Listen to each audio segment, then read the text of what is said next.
Hey folks, this is Matt Rainwater here, and today we're going to read Trailer Park Warlock episode 80. So, let's get started here. So in last episode, where did we leave off last episode? We discovered more about the tarot, right? Aris talked about the tarot. Um, Set announced the uttering of the Novahedron with the sounding of bingo, but it's not really, it sounds like bingo, but it's some unutterable, unexpressible form of bingo. And Jake saw Nate and his friend Bernie make a bunch of golems, which should be pretty difficult for kids to do. So something has been going on. Something's up, right? So we're gonna find out, and we're gonna start here. And we open on Shore to Shore FM with Don Edison. Here we go. West of the Rockies, you're on Shore to Shore. Good evening, Don. This is Samuel from Salt Lake City. How are you? Doing just fine. What's on your mind tonight, Samuel? Don, I am a practicing children's psychologist, and I have to say I've noticed a strange trend in my clientele since this tarot craze began. Go on. Well, you see, I have parents reporting to me that their children are beginning to practice what I can only describe as magical rites before they begin play. Very interesting. And so Samuel turns out to be a goat person, I guess? Yes, these children are mumbling something under their breath, perhaps a chant of some sort. No one has been able to devise the actual words they use. What's more is that all my clients seem to be speaking of something called the uttering of the Novahedron. I can't make heads or tails of it, Don. I don't know. I'd like to know what the heck a Novahedron. Well, let me try this. Let me try this line again, y'all. I like to know what the heck's a Novahedron. We are cutting to Jake, and Jake's he's right at a red light right now, just listening to Shore to Shore.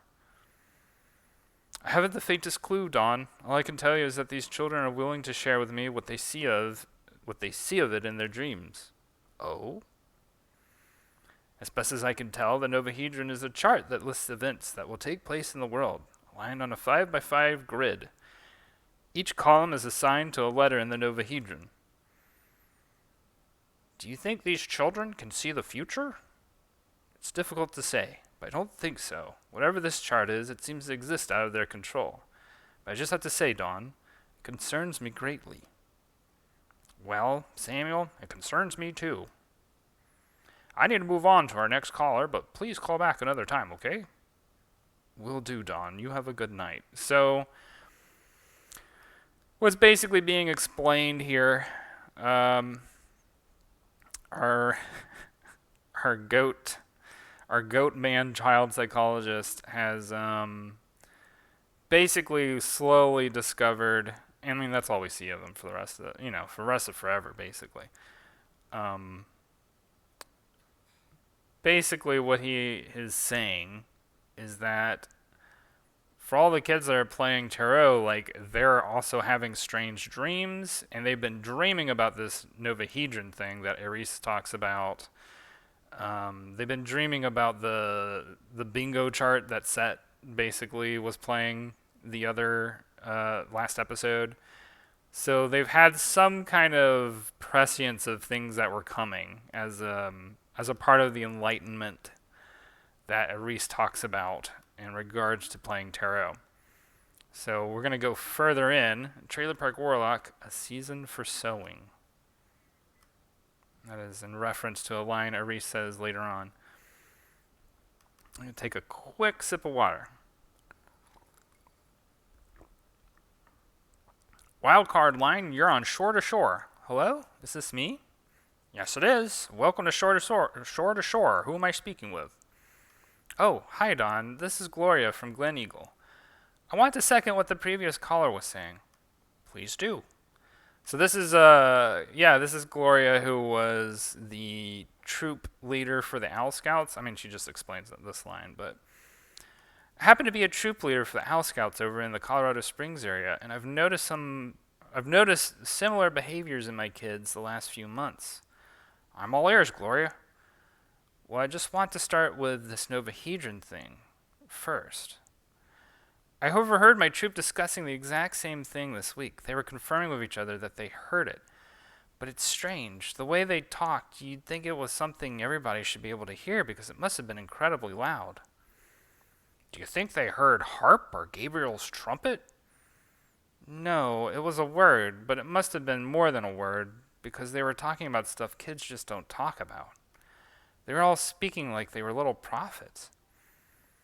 And Dawn, for me, all this started with an incident that occurred when a warlock visited my troop. Remember the blueberry storm from a couple months back? That's actually kind of a funny line now that I think about it because it's a couple months back for everybody, right? That was for everybody reading the book, reading the story. That was episode, I don't know, it must have been like 72 or something.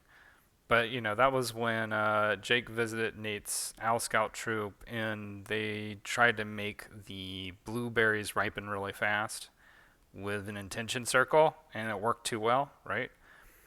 Who could forget? Well, that was from my troop's community garden, and ever since then, the kids have been growing everything bigger, sweeter, faster, more fertile than should really make sense. The size of the tomatoes growing there would shock you. So there's basically what's going on here is that there's sort of a passive empowering of these kids, right? They're becoming more and more magically inclined. This warlock told me it had something to do with one of the kids in the troop, something about an aeonic anomaly. I didn't take him too seriously then. I thought perhaps he might have played a trick on us or something. But I've spoken with my troop. And they all insist they're the ones who are doing this. They're not using any fertilizer. They keep telling me it has something to do with the approach of the 5th trial. The 5th trial? What were the other 4? And so now we're going to cut to interspersing scenes of kids describing what they heard when Set and his cult announced the uttered the Novahedron. What I heard was, in the first trial, will was forged, highest and lowest. That's what I heard too. I had 2. In the second trial, the highest will made life to sustain the world. Yeah, but there was more. I remember something like, in the third trial, magic was formed, that life may cross between the highest and lowest at will. There's something else I heard in the Novahedron, though. Like, didn't you hear the part about at the end of the 4th trial, the highest will was condemned by life, and in turn, life was condemned to the lowest. That's what I heard, too. So what the hell does all that mean, anyway? So, here's the best way that I can explain it. All these previous trials, which are like aeon-changing events, big epochs, things that happen that change the course of epochs. Here's what I'm willing to give away, I guess. You have the beginning. Will was forged, highest and lowest. I feel like that's pretty straightforward. And the highest will made life. So basically, the idea is that there's highest will and lowest will. Highest will is creative, and lowest will is art. Highest will is creative and preserving. Lowest will is not necessarily, and it doesn't necessarily have to be destructive, but it is like, because ultimately I'm trying to make highest and lowest will, they're not necessarily good and evil. They're just kind of two competing, or not even necessarily competing, sort of a yin-yang sort of process. But nevertheless, it is portrayed as highest will is good, lowest will is bad. But that's from the perspective of these ancients. Oh, I probably haven't clarified anything, have I? Well, we will clarify more of it in the story. But so basically, each trial is a long-term impact on how highest will and lowest will interact with each other. So the most recent thing that happened was that, like this kid says, highest will was condemned by life. So essentially, you could easily say that is analyzed as humans don't pay attention to their own highest will or the highest will of the cosmos, basically. And so they've condemned it, and in doing so, they've also condemned themselves. But we'll touch on that more later on, probably in season 4. I don't think we're going to touch on it too much more in this season. But what the heck does all that mean? And what's it got to do with the 5th trial? Wonk, wonk, wonk, wonk. Oh, I guess that makes sense. We're going to do all that though? Wonk. So I wanted to do this scene because I wanted to show what, like, adults hear when Ares is talking. Because when Ares is talking, for adults it just sounds like a penguin talking. But for the kids, they can hear Ares's voice. And so this scene is sort of where Ares is looking behind them and Jake is kind of hiding, to mirror a previous scene when Jake and Jake and his class were doing the wand training in Antarctica. And there was a scene where Ares was sort of peering over and seeing where, like, Jake and his class was going, and Jake kind of got a little bit of a hint that somebody was looking at him. The uttering of the Novahedron is confirmed by all Emperor souls present. What remains is the decision of your collective will. Shall we begin travel to the site and begin construction of our temple? Let the vote begin. Yes, yes. Okay, I think it'll be fun. Aye. Yep. Ahem. Excuse me, kids. Mr. Kevin, what's up? Ask the penguin if he's buying anything. Otherwise, he needs to leave. I've gotten requests from all your parents to keep him out of the shop. Besides, he might have rabies or something. We're not done here, Mr. Kevin. The 5th trial is coming, don't you? Wonk, wonk, wonk. Okay, then, let's go, Ares. Oh, it's Mr. Baker, the Warlock. This character, by the way, is named Candace, and she's going to become a little bit more important in the story over time. So you're Jake. That's right. Thanks for showing up so fast. Sure thing. Maybe you can break whatever spell this bird's got these kids under. Is there anything I need to do to help you? Nah, you can just seat yourself. This ain't my first rodeo after all. So this like game shop owner is kind of vaguely inspired by a comic book store owner that hold on, I need to plug this in real quick. I need to plug in my laptop. A comic book store owner in my hometown.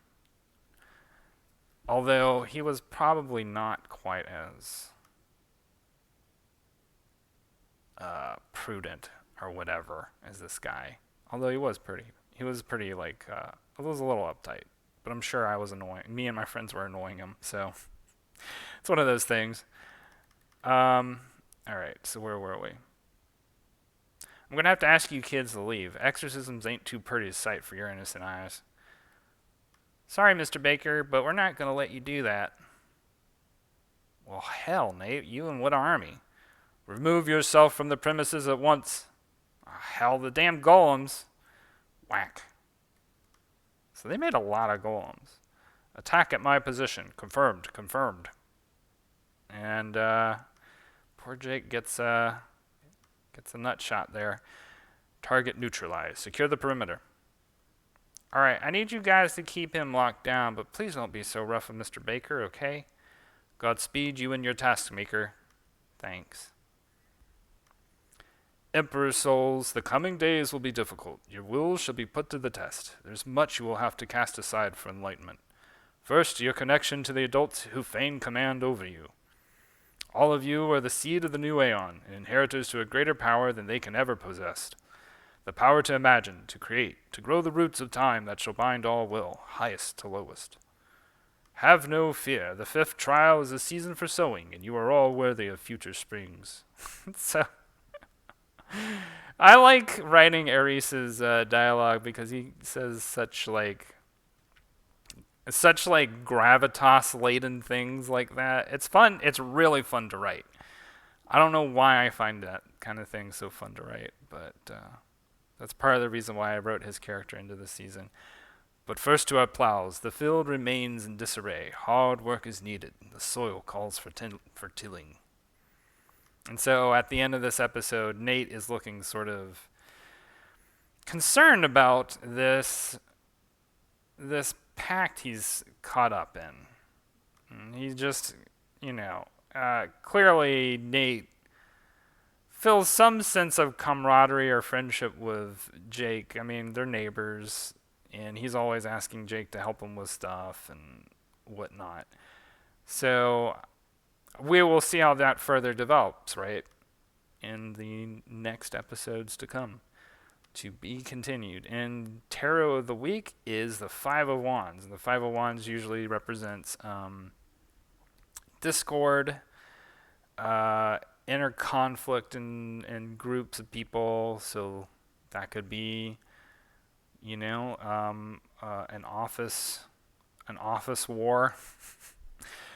War with your working compatriots. It could be war with your friends. You have a disagreement or a conflict over some small or big thing.